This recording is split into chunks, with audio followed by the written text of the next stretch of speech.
کہا بیچتے ہو؟ ہاں بیچتا ہوں. کتنے کا؟ 10 روپے کا، سیل لگائی ہوئی ہے.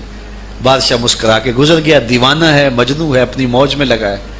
پیچھے سے ملکہ زبیدہ بھی آ رہی تھی. اس نے بھی دیکھا. کہا بہلول کیا کر رہے ہو؟ کہا جنت کے مکان بنا رہا ہوں. کہا بیچتے ہو؟ ہاں 10 روپے کا بیچتا ہوں. 10 روپے بادشاہوں کے لیے کیا ہوتے ہیں؟ 10 درہم نکالے، اس کو دیا، اس نے دریائے دجلہ میں پھینک دیا. فقیر اتنی دیر تک فقیر نہیں بنتا. داتا صاحب فرماتے جب تک مٹی کا ڈھیلا اور سونے کی ڈلی اس کی نظر میں برابر نہیں ہو جاتا. اور ایک مکان کے گرد، ایک وہ گھروندے کے گرد دائرہ لگایا. کہا یہ تیرا ہوا. ملکہ گزر گئی. بادشاہ بھی چلا گیا. شام کو اپنے محل میں پہنچے. بادشاہ سویا، منظر جاگا کہ حشر کا دن ہے، پھر جنت کا منظر ہے. جنت میں بڑے بڑے خوبصورت مکان ہیں. ایک مکان تو بڑا ہی اچھا لگا، تو جی چاہا کہ اس مکان کو دیکھوں. تو جب قریب گیا تو دروازے پہ لکھا تھا ملکہ زبیدہ. شوق سے آگے بڑھا تو دربان نے روک دیا. کہا یہ ملکہ کا ہے. کہا وہ میری ہی ملکہ ہے. کہا دنیا کے ضابطے اور ہیں، آخرت کے ضابطے اور ہیں. بادشاہ کی آنکھ کھل گئی، بے چین ہو گیا. ملکہ کو بیدار کیا. کہا تو کون سا نیک عمل کیا ہے؟ میں نے جنت میں تیرا یوں محل دیکھا. ملکہ کہنے لگی وہی معمول کی نمازیں، وہی سب کچھ، کوئی نیا کام تو میں نے کیا نہیں. ہاں یاد آیا، کل گزر رہی تھی، دجلہ کا کنارہ تھا، وہ جسے لوگ مجذوب کہتے ہیں، وہ جو دیوانہ کہلاتا ہے، وہ بہلول، وہ جنت کے محل کہتا تھا، وہ بنا رہا تھا. میں نے کہا چلو کوئی بات نہیں، فقیر ہے، 10 روپے کیا ہوتے ہیں. تو میں نے 10 روپے کا ایک محل خریدا تھا. بادشاہ سر پکڑ کے بیٹھ گیا. وہ تو مجھے بھی کہتا تھا. میں دیوانے کی بات سمجھ کے گزر گیا. اگلے دن بادشاہ قصدن گزرا. جب قصدن گزرا نا تو دل دھڑک رہا تھا کہ کہیں مجذوب پھر آج مل جائے اور اسی موج میں ہو تو کام بن جائے. دیکھا تو بہلول وہاں بیٹھا ہوا ہے. آگے بڑھ کے دیکھا تو کام بھی وہی. بادشاہ پھر رک گیا. پوچھا اب بہلول کیا کر رہے ہو؟ اب دل دھڑک رہا تھا کہ مجذوب ہے، کوئی اور بات کہہ دے تو چلو اچھا ہو کہ وہی جواب دے دے. اس نے وہی جواب دیا، جنت کے محل بنا رہا ہوں. بادشاہ کا کچھ دل ٹھہرا. پھر کہا اچھا بیچتے بھی ہو؟ ہاں ہاں بیچنے کے لیے بنا رہا ہوں. بادشاہ ادھر جیب میں ہاتھ ڈال رہا ہے اور ادھر پوچھ رہا ہے کتنے کا؟ کہا آدھی حکومت لگے گی. کہا کل تو 10 روپے کے بتا رہے تھے. کہا کل تم نے دیکھا نہیں تھا، آج سودا دیکھ کے لے رہے ہو. اللہ تعالیٰ ارشاد فرماتا ہے انما تنذر من اتبع الذکر وخشی الرحمن بالغیب. جو ان ڈٹھے سودے کرتے ہیں، جو بغیر دیکھ کے کرتے ہیں. اچھا چلو ایک خوشخبری میں آپ کو بھی سناؤں، اور وہ خوشخبری رسول اللہ کی زبان سے. حضور نے فرمایا طوبی لمن رآنی وآمن بی وطوبی 7 مرات من لم یرانی وآمن بی. فرمایا صحابہ تمہیں مبارک ہو ایمان کی کہ تم نے مجھے دیکھا اور میرے اوپر ایمان لائے. اور کہا انہیں 7 مبارکیں ہوں جنہوں نے مجھے دیکھا بھی نہیں ہوگا اور پھر بھی ایمان لائیں گے. انما تنذر من اتبع الذکر وخشی الرحمن بالغیب فبشرہ بمغفرۃ واجر کریم. ان کو بشارت دے دیجئے بڑی عزت والے اجر کی اور خوشخبری بھی. تو جس اجر کو میرا رب بھی کریم کہہ رہا ہے وہ اجر کیسا ہوگا.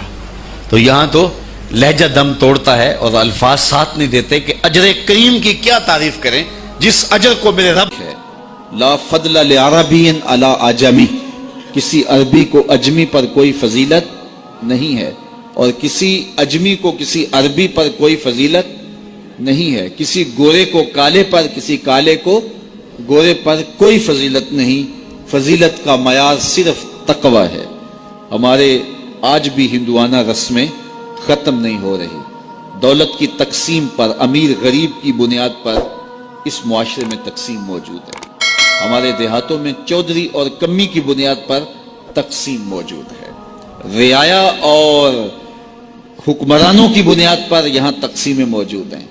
لیکن میرے اور آپ کے آقا و مولا نے قیامت تک آنے والی انسانیت کے لیے جو منشور دیا وہ یہ تھا کسی عربی کو اجمی پر کوئی فضیلت نہیں، کسی اجمی کو عربی پر کوئی فضیلت نہیں، کسی گورے کو کالے پر کوئی فضیلت نہیں. چونکہ کالے رنگ بھی اللہ نے بنائے ہیں، گورے رنگ بھی اللہ نے بنائے. حکیم لقمان رنگ کے کالے تھے اور صورت اچھی نہیں تھی. تو کسی نے ان سے پوچھا کہ آپ اتنے بدصورت کیوں ہیں؟ تو حکیم لقمان نے کیا جواب دیا؟ کہا آپ شکل میں نقص نکال رہے ہیں یا شکل بنانے والے میں نقص نکال رہے ہیں؟ تو وہ خاموش ہو گیا. اللہ اکبر. تو یہ اللہ نے بنایا ہے نا, اس نے کانٹا بھی اس نے پیدا کیا ہے, پھول بھی اس نے پیدا کیا ہے, چہروں کی رنگت اس نے بنائی ہے, کسی میں کوئی رنگ بھر دیا, کسی نے کوئی رنگ بھر دیا. تو رنگوں کی بنیاد پر, نسب کی بنیاد پر کوئی افضل, کوئی اشرف, کوئی اعلیٰ, کوئی بد, یہ نہیں ہے, بلکہ معیار جو دیا گیا وہ کیا تھا؟ تقوی. ان اکرمکم عند اللہ اتقاکم, جو زیادہ متقی ہے اللہ کے نزدیک وہی معزز ہے, وہی معتبر ہے. پھر حضور علیہ الصلوۃ والسلام نے عورتوں کے بارے میں تاکید کی کہ وہ تمہاری زیر دست ہیں, ان کی ملک کچھ نہیں ہوتا اور کمزور ہیں, ان کے بارے اللہ سے ڈرنا. اور حضور نے ان کے ساتھ حسن سلوک کرنے کی وصیت کی.